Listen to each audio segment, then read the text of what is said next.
하필이면 예배 인도하시는 날에 생신이 있으셔가지고 스스로 셀프 축하하기가 어색하셨을 텐데 다시 한번 생신 축하합니다. 박수 한번 하겠습니다.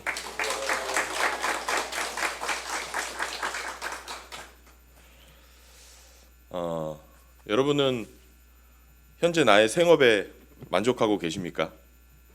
제가 생업이라고 할 때는 당연히 가정을 돌보는 주부도 포함해서 말씀드리는 겁니다. 사실 저는 주부야말로 전문직 중에 전문직이라고 생각하는 사람입니다.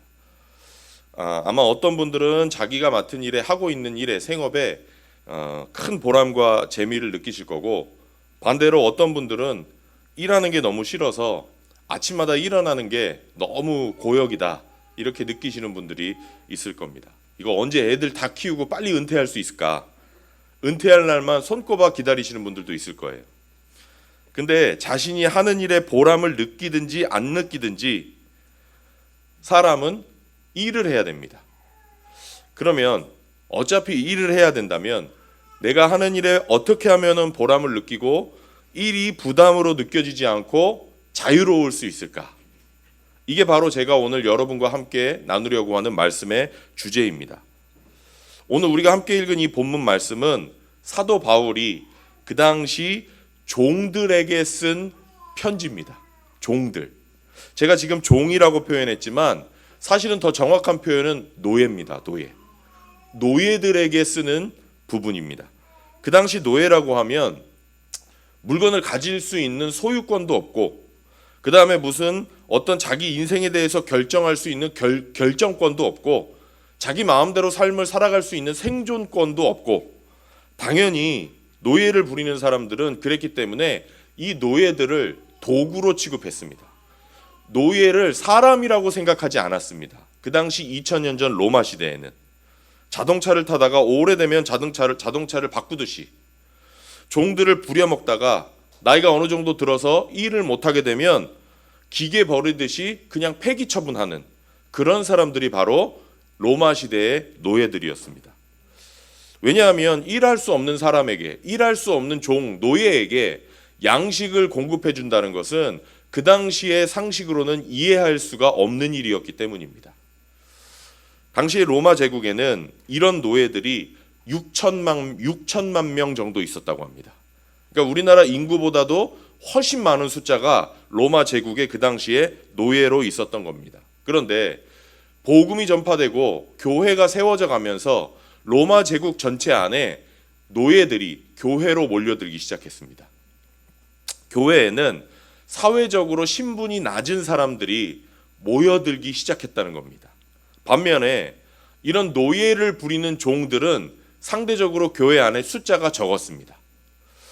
오늘 본문도 종들에게 주는 말씀은 길고 주인에게 주는 말씀은 상대적으로 짧은 이유가 저는 거기에 있지 않을까 그렇게 생각합니다.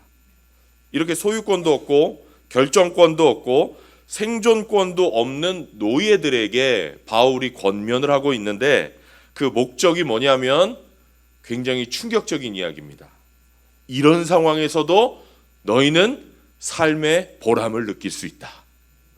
이런 처지, 노예의 신분이지만 너희는 자유로울 수 있다. 이거를 지금 바울이 가르쳐주고 있는 겁니다.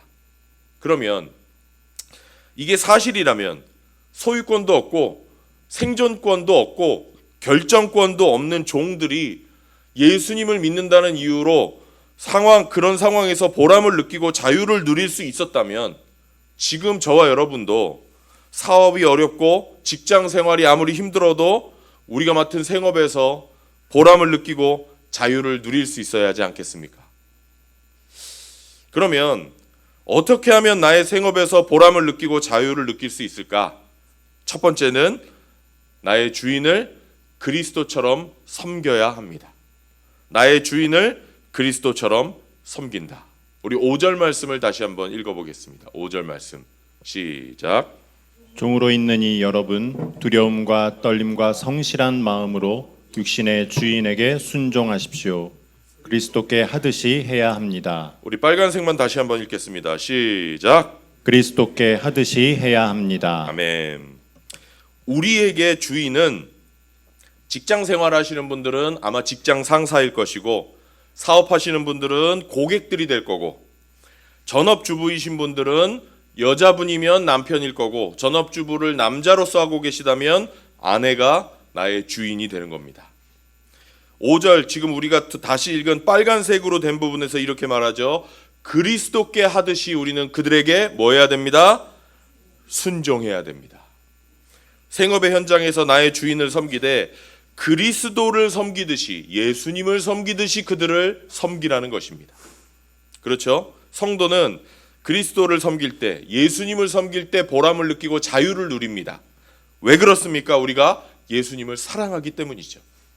사람이 내가 사랑하는 누군가를 위해서 무언가를 할 때 부담스럽고 짐스럽게 느끼지 않습니다. 그렇지 않습니까?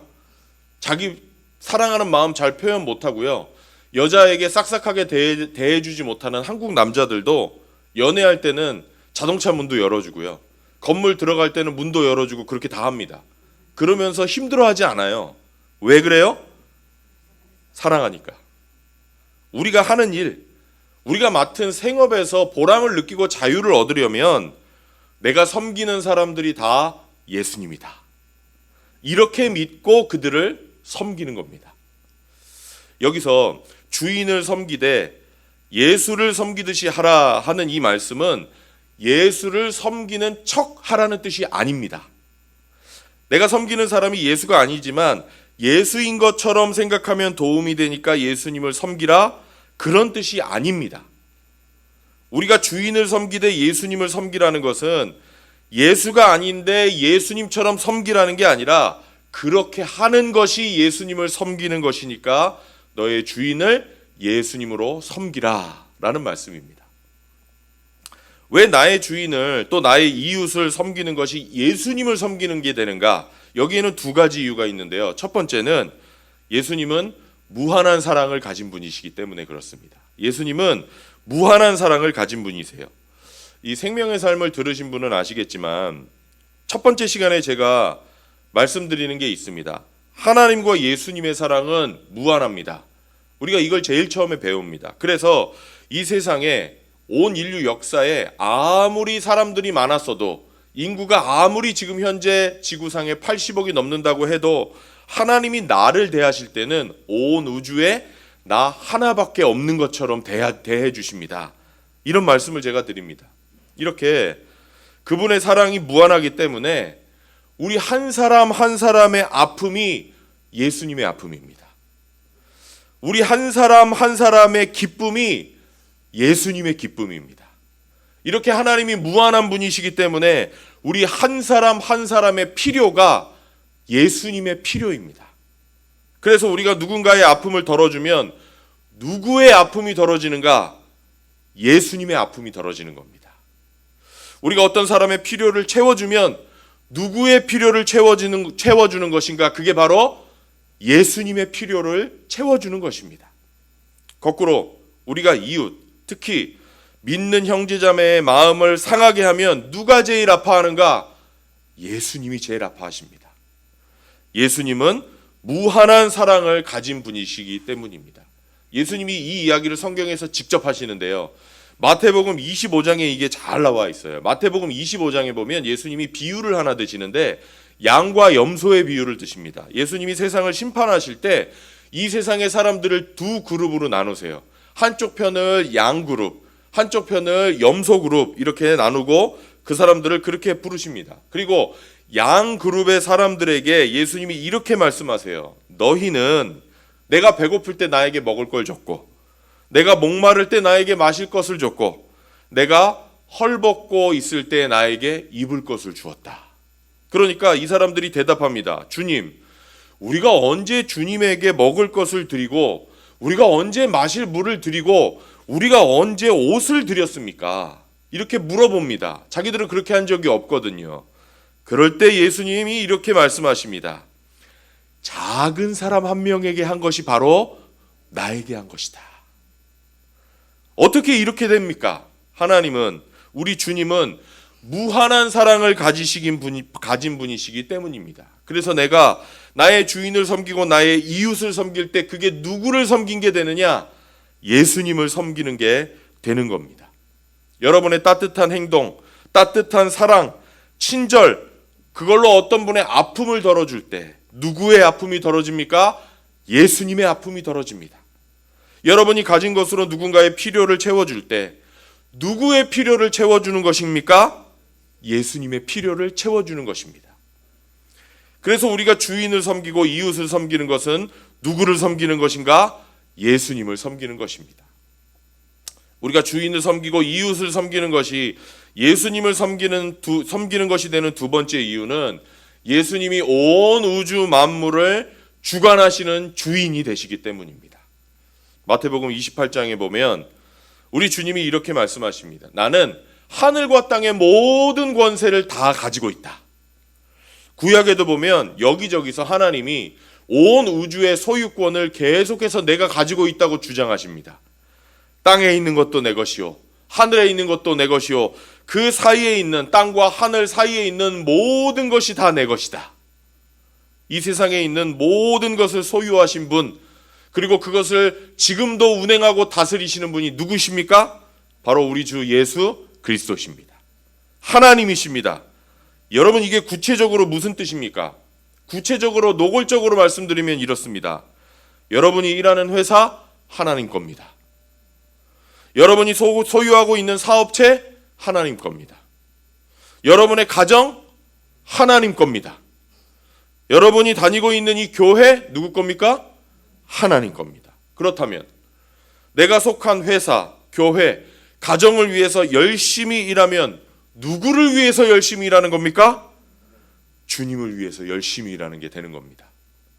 우리가 섬기는 분이 누구냐면 바로 예수 그리스도이시기 때문입니다. 제가 이거를 이해하기 쉽게 예를 한번 들어볼게요. 여러분이 회사에서 어떤 부서의 직원으로 일하고 있어요. 얼핏 보면 그 부서의 부서장을 위해서 일하는 것 같지만 사실 따지고 보면 그 회사의 사장님이나 회장님을 위해서 최종적으로 일하고 있는 거 아닙니까? 똑같은 이야기예요. 근데 사실 여러분 회사의 회장님과 우리가 섬기는 하나님은 결정적인 차이가 있죠. 어떤 차이가 있습니까? 회사의 회장님은 여러분이 아무리 일을 해도 얼마나 열심히 일하는지 모르지만 하나님은 나의 사소한 것까지 다 알아주십니다. 우리 주님은 만물을 소유하신 분이십니다.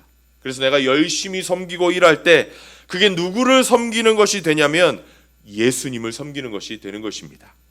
우리 성도님들, 여러분의 직장 상사, 여러분의 고객들, 남편, 아내, 부모님을 예수님처럼 섬기셔서 생업에서 오는 보람과 자유를 느끼면서 살아가시기를 바랍니다.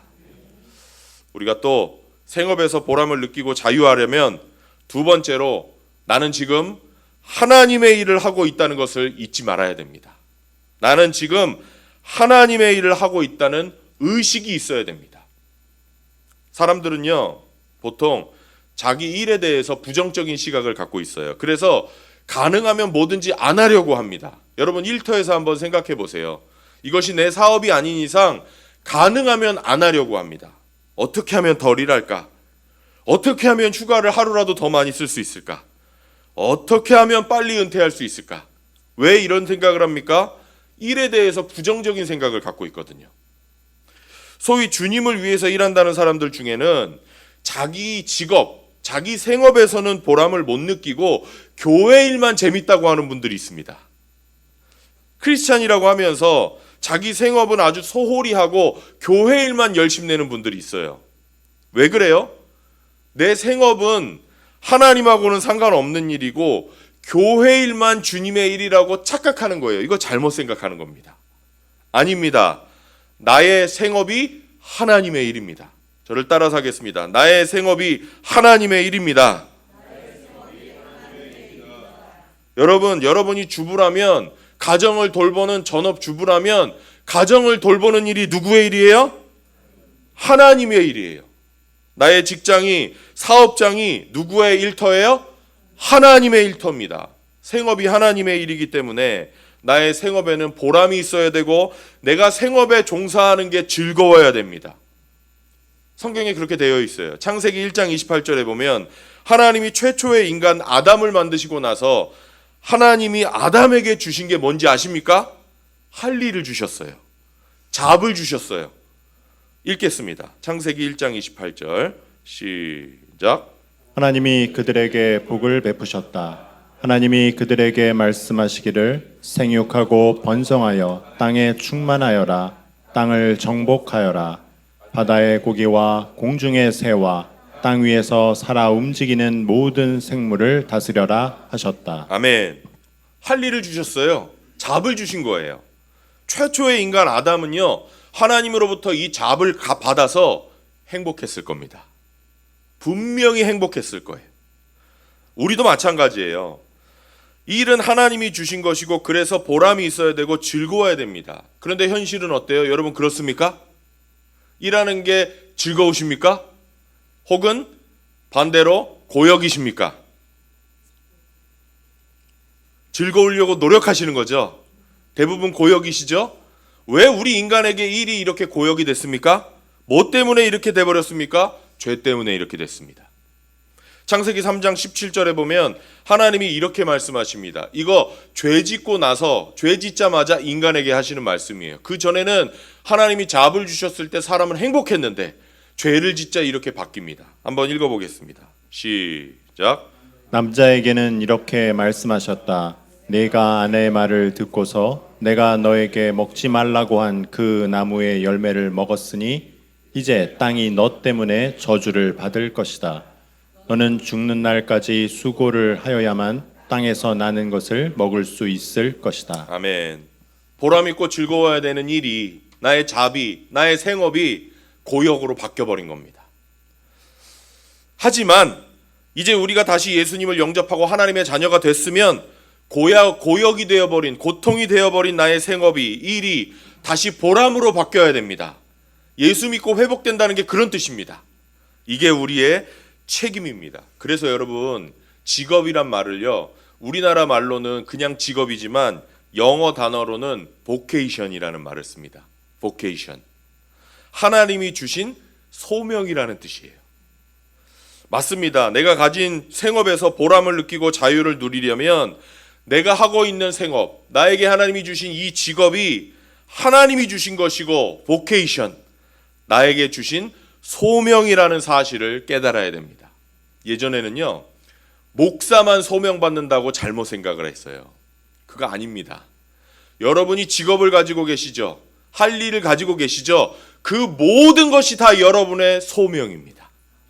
그래서 우리 성실해야 됩니다. 6절 한번 읽어볼까요? 6절 시작. 사람을 기쁘게 하는 자들처럼 눈가림으로 하지 말고 그리스도의 종답게 진심으로 하나님의 뜻을 실천하십시오. 내가 맡은 일이 소명이기 때문에 이렇게 성경은 이야기하는 겁니다. 사람이 일하는 것은 하나님의 뜻이다. 그렇기 때문에 눈가림으로 하지 말고 진실함으로 하나님의 뜻을 실천해라. 성경이 이렇게 권하고 있는 것입니다.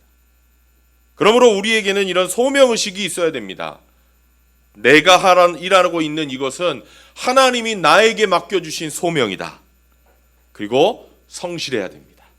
우리 성도님들 모두 내가 하는 일이 소명, 다시 말하면 하나님이 나에게 맡겨주신 일이라는 것을 꼭 의식하면서 살아가시기를 바랍니다.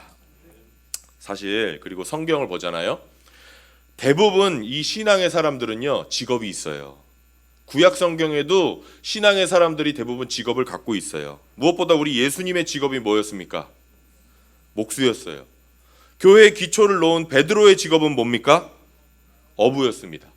기독교의 진리의 토대를 놓았던 에베소서를 기록했던 사도 바울의 직업은 뭡니까?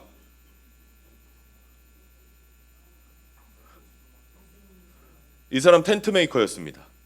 그 당시에는 그 천막을 짓는 기술, 손으로 천막을 지어서 만들어서 팔았습니다. 바울은요, 전 세계를 돌아다니면서 선교할 때도 선교비를 받아서 선교한 게 아니라 그 도시에 정착해서 텐트를 만들어서 팔면서 선교했습니다.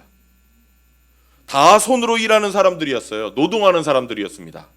구약을 봐도 그래요. 모세는 어땠습니까? 40년 동안 목자 생활을 했습니다. 다윗도 목동이었습니다. 아브라함도 보잖아요. 가만히 보면 큰 기업가였습니다.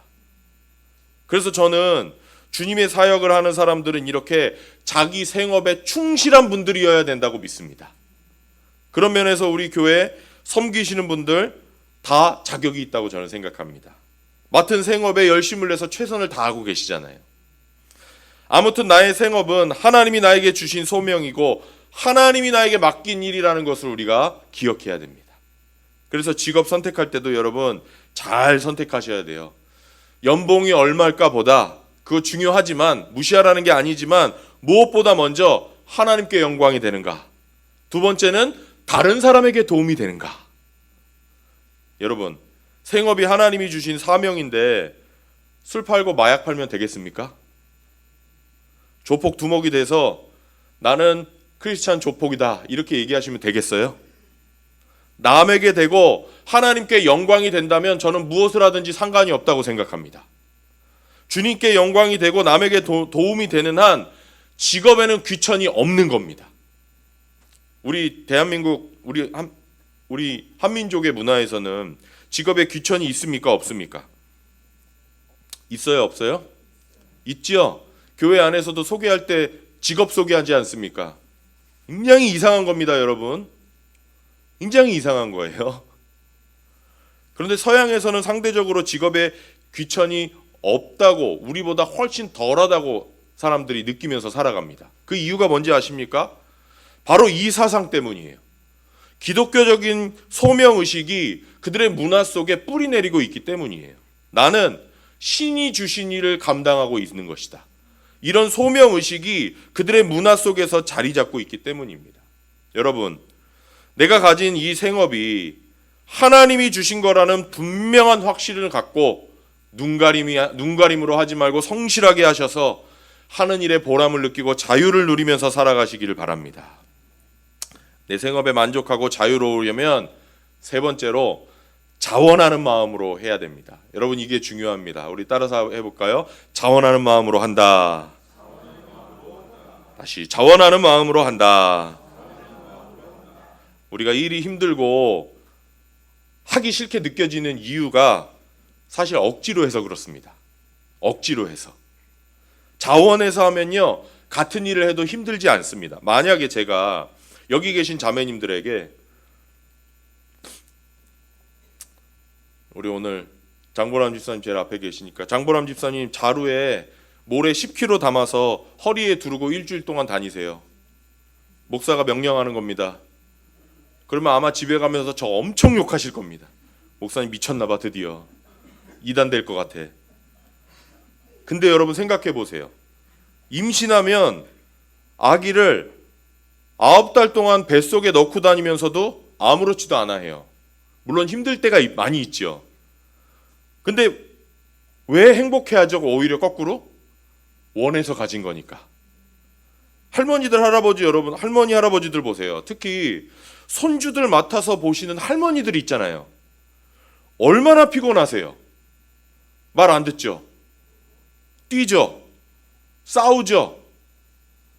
저는 아이들하고 1시간만 있어도 지칠 것 같은데 우리 할머니들은 손주 잘 봐주십니다. 저를 키워주신 저의 외할머니는 손주를 줄줄이 봐주셨습니다. 맡아서.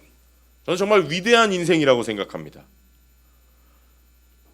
할머니들 참 대단해요. 왜 그래요? 어떻게 그럴 수 있어요? 피부치라서 그렇기도 하겠지만 아무래도 내 자녀들이 나가서 일하려면 내가 봐주지 않으면 안 되겠다 싶으니까 자원하는 마음이 있으니까 힘이 덜 드는 거예요. 마찬가지로 우리가 일할 때는 자원하는 마음으로 해야 됩니다. 여러분 잘 생각해 보세요. 잘 생각해 보세요. 오늘 본문 말씀을 듣는 대상들이 누구라고 했습니까? 다시요. 오늘 본문 이 말씀을 듣는 대상이 누구예요? 노예들이에요. 노예들. 근데 본문이 뭐라고 얘기해요? 주인에게 순종하십시오.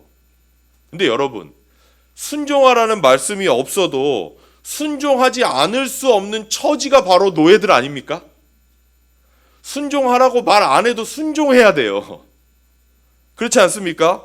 그런데 성경은 순종하지 않을 수 없는 노예들에게 도대체 왜 순종하라고 또 이야기합니까? 자원해서 하라는 겁니다. 자원해서. 자원해서 할 때 너희에게 보람이 있고 자원해서 할 때 거기에서 너희는 자유를 누릴 수 있을 것이다. 예수님도 이 똑같은 원칙을 마태복음 5장 41절에서 이렇게 말씀하셨습니다. 똑같은 이야기예요. 읽어볼까요? 시작. 누가 너더러 억지로 오리를 가자고 하거든 십리를 같이 가주어라. 아멘. 이게 무슨 말이냐? 그 당시 이스라엘은 로마의 식민지였습니다. 이스라엘 사람들은요, 로마인들을 증오했고요. 로마 사람들은 이스라엘 사람들을 무시하고 압제했습니다. 특히 로마 군인들은 이스라엘 사람들을 길에서 만나면 종부리듯이 할 수 있었습니다. 누구든지 붙잡고. 그 당시 로마 군인들이 어딘가 다른 지역으로 이동할 때는 짐이 항상 많았어요. 방패도 있고 투구도 있고 갑옷도 있고 그 다음에 개인 짐도 한 보따리씩 들고 다녀야 했습니다. 들고 가기가 무거우니까 젊은 이스라엘 사람을 만나면 가지고 있던 창으로 옆구리를 쿡쿡 찌르면서 이렇게 말합니다. 야 임마, 내 짐 다 들고 가. 그러면 그 이스라엘 사람은 군인의 짐을 무조건 들고 가야 됩니다. 오리를 가자 그러면 무조건 오리를 가야 됩니다. 이게 그 당시에 이스라엘 사람들에게 흔한 일이었냐? 굉장히 흔한 일이었습니다. 속으로는 아마 이 죽일 놈 하면서 이를 갈면서 오리를 가야 되는 겁니다. 그 무거운 짐을 들고 여러분 상상해 보세요. 그 무거운 짐을 들고 중동 지역에 그 뜨거운 태양을 맞으면서 오리가 거리가 얼마나 될까요? 오리면은 2km예요. 그 태양을 맞으면서 45도에 2km를 걸어간다는 게 얼마나 힘이 들었겠습니까? 근데 예수님이 이렇게 얘기하세요. 누가 너보고 강제로 2km를 가자고 하면 자발적으로 4km를 가주어라. 그것이 자유하는 길이다. 성경은 이렇게 열악한 상황에서 내가 자유할 수 있는 방법을 뭐라고 말씀하는가? 억지로 해야 되는 일, 그러나 어차피 해야 될 일을 자발적으로 하라 라고 말씀합니다. 그것이 나에게 자유를 주기 때문입니다. 근데 여러분 이런 말씀 들으면 목사님 그게 말이 쉽지 인간이 어떻게 그렇게 할 수 있어요? 저는 억울해서 못합니다. 아마 이렇게 얘기하고 싶으실 겁니다. 그런데 여러분 방법이 있습니다. 어떻게 하면 그 억울한 상황에서 우리가 자발적으로 그렇게 할 수 있는가? 그 일 자체를 보지 말고 그 일에서 오는 혜택을 볼 때 이게 가능합니다. 그 일을 보지 말고 그 일에서 오는 혜택을 보시기를 바랍니다. 우리 교회요, 교육부서 보시면 교역자 청빙하지 않고 우리 성도님들 중에서 다음 세대 아이들에게 사랑의 마음이 있고 은사가 있는 분들, 열정이 있는 분들이 우리 다음 세대 아이들을 중고등부 주일학생들을 섬기고 있습니다. 그리고 저는 앞으로도 교역자를 모실 마음이 별로 없습니다. 근데 여러분 사실 이거 엄청난 희생입니다.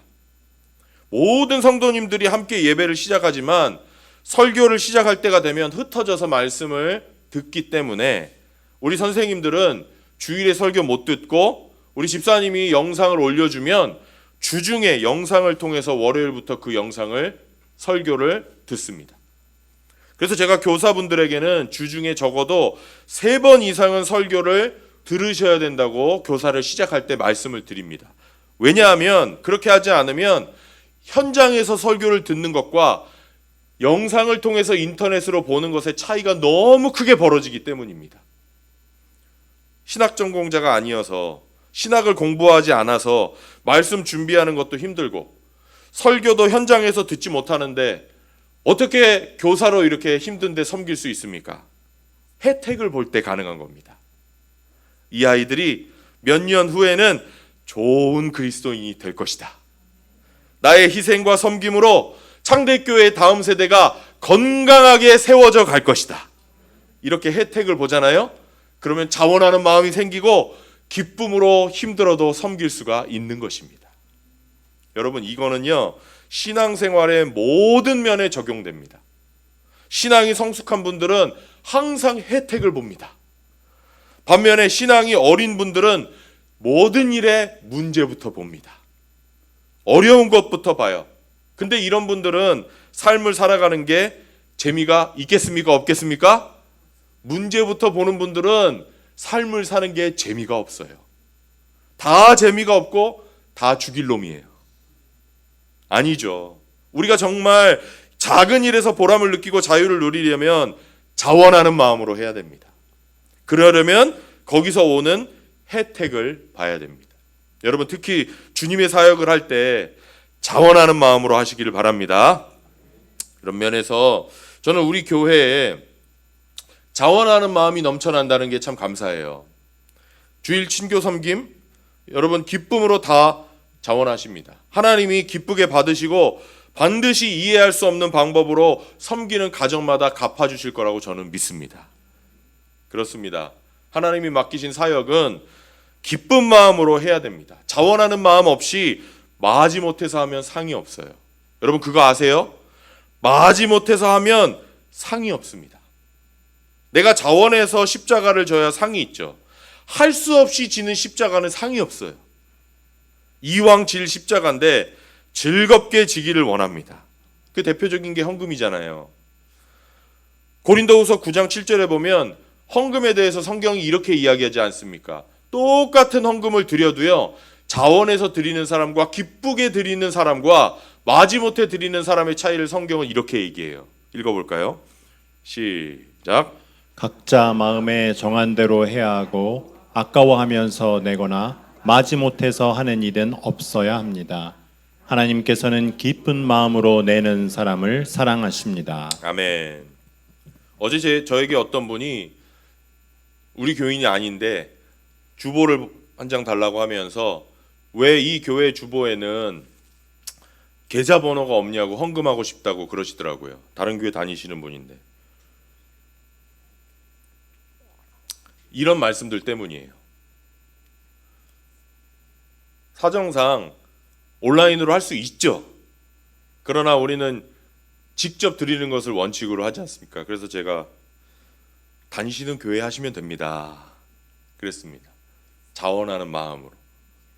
무엇을 하든지 마지못해서 하지 마시고 기쁜 마음으로 자원해서 하시기를 바랍니다. 이런 얘기 제가 드리면 또 부정적인 분들은 머리가 어느 쪽으로 돌아가냐면 이런 쪽으로 돌아갑니다. 야, 난 지금 떠밀려서 하긴 하는데 자원하는 마음도 없고 기쁜 마음도 없고 특히 상도 없다고 하니까 그럼 내려놓을까? 근데 여러분, 저 같으면 그런 식으로 생각 안 할 것 같습니다. 내가 우주 만물 천지 만물을 지으신 창조주 하나님을 섬기는 거, 나를 위해서 목숨을 바치신 나의 주인 되신 예수님을 섬기는 게 도대체 왜 재미가 없을까? 저 같으면은 그거를 먼저 생각해 볼 것 같아요. 그 원인이 뭔지를 한번 생각해 보고, 주님, 제가 주님 섬길 때 기쁨으로 섬길 수 있도록 도와주십시오. 저 같으면 이걸 기도할 것 같아요. 왜냐? 주님을 섬긴다는 게 엄청난 특권이기 때문에 그래요. 제가 얼마 전부터 몇 차례 수술도 하고 열심히 맡겨주신 사역을 하려다 보니까 몸에 무리가 와서 좀 힘들었습니다. 여러분 아마 아실 텐데 그런 과정을 지나면서 최근에 제가 느끼는 게 있었습니다. 그게 뭐냐 하면, 제가 건강관리를 잘 해야 되겠지만 그건 당연한 거지만, 야, 주님을 위해서 몸이 힘들어 본다는 거, 이거 얼마나 영광스럽고 좋은 거냐, 이런 생각이 시간이 지날수록 들더라고요. 안 그렇습니까? 여러분, 이거 얼마나 영광스러운 거예요. 물론 건강은 잘 관리해야 됩니다. 그래서 저 요즘에 즐겁습니다. 너무 감사하고 고마워요. 왜?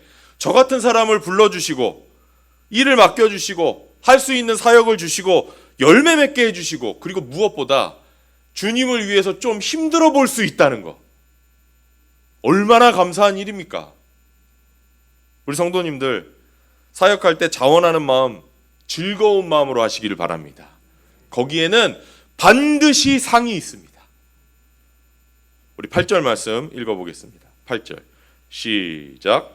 선한 일을 하는 사람은 종이든지 자유인이든지 각각 그 갚음을 주님께로부터 받게 됨을 여러분은 아십시오. 아멘. 여러분, 이 말씀을 듣는 노예들에게 엄청난 위로가 됐을 겁니다.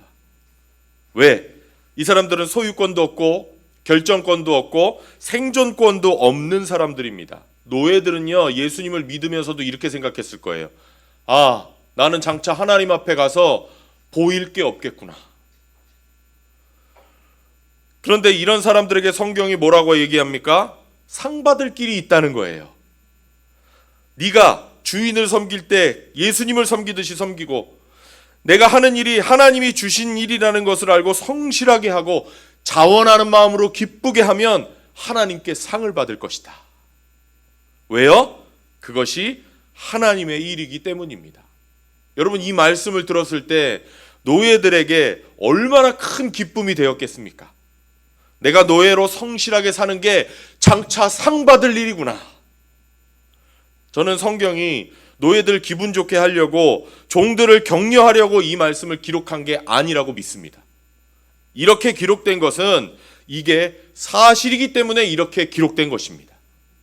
세상이 다 하나님의 것이고 하나님이 나에게 일을 맡겨주셨고 나의 생업과 가정과 교회의 모든 것이 다 주님의 일이기 때문에 내가 기쁜 마음으로, 성실한 마음으로 하나님의 일이라는 것을 의식하면서 모든 일을 주님을 섬기듯이 하면 반드시 상이 있다는 것입니다. 우리 성도님들, 하나님이 맡겨주신 모든 일, 가정에서나 생업에서나 교회에서나 모든 것이 다 하나님이 맡겨주신 일이라는 것을 깨달으시고 기쁘게 자원하는 마음으로 예수님 섬기듯이 섬기셔서 하나님 앞에 많은 상 받으시기를 축원합니다. 마지막으로 성경은 이렇게 종들에게 말씀하고 난 뒤에 주인에게도 말씀하는데요, 주인에게 하는 말씀도 종에게 하는 것과 똑같습니다.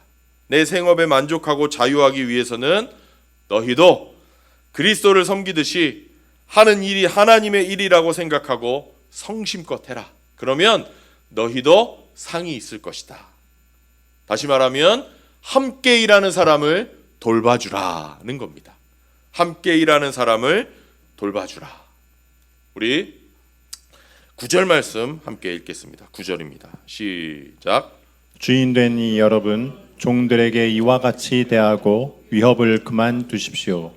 그들의 주님이시오 여러분의 주님이신 분께서 하늘에 계신다는 것과 주님께서는 사람을 차별하여 대하지 않으신다는 것을 여러분은 아십시오. 아멘. 똑같은 기준을 적용한다는 겁니다. 주인들도 종들과 똑같습니다. 뭐가 똑같습니까? 상 받는 조건이 똑같습니다. 더 많이 가지고 있다고 해서 상 받는 게 아니라는 겁니다. 조건이 똑같습니다. 그런데 주인에게 주신 권면의 말씀이 종에게 주신 권면의 말씀과 다른 부분이 하나 있습니다. 그게 뭐냐면 바로 종들을 위협하지 마십시오 하는 부분입니다. 종들을 위협하거나 종들에게 공갈을 치지 말라는 겁니다. 이 말씀은 직장 생활하는 중에 승진해서 내 밑에 다른 직원을 두신 분들, 아니면 사업체를 운영하면서 사람을 쓰고 있는 분들에게 해당되는 말씀이겠죠. 여러분이 데리고 함께 일하는 사람들을 위협하거나 그들에게 공갈을 치지 말라는 것입니다. 그런데 이거를 부정적으로 하면 실천하기가 어렵습니다. 긍정적인 걸로 바꿔야 실천하기가 쉽고 변화를 맛볼 수 있다. 제가 얼마 전에 그렇게 말씀드렸죠. 긍정적인 걸로 바꿔보겠습니다. 저는 이걸 긍정적인 걸로 바꾸면 이렇게 바꿀 것 같습니다. 함께 일하는 사람들을 돌봐주십시오. 밑에 데리고 일하는 사람들을 살펴주십시오. 저는 예수님이 이렇게 얘기하실 것 같습니다. 하나님이 여러분에게 재력을 주시고 사업체를 소유하게 하시고 여러분 밑에 사람을 두게 하신 것은 여러분을 통해서 여러분 밑에 있는 사람들을 복 주시려는 것입니다. 이거를 깨달으시기를 바랍니다. 여러분, 직장에서 여러분이 일을 잘해서 승진해서 직급이 올라가는 것은 하나님이 여러분을 통해서 여러분 밑에 있는 부하 직원들을 축복하시려는 것입니다. 깨달으시기를 바랍니다. 성도라면 자신이 데리고 함께 일하는 사람들을 돌봐줘야 됩니다. 이게 하나님의 뜻입니다. 우리 성도님들, 하나님이 직장에서 내 밑에 붙여주신 사람들, 사업하면서 하나님이 밑에 보내주신 사람들은 하나님이 여러분에게 돌봐주라고 보내주신 겁니다. 그분들을 예수님처럼 섬기시기를 바라겠습니다. 그래서 우리 하나님 앞에 설 때 많은 칭찬받는 성도님들이 되시기를 우리 주님의 이름으로 축원합니다. 기도하겠습니다.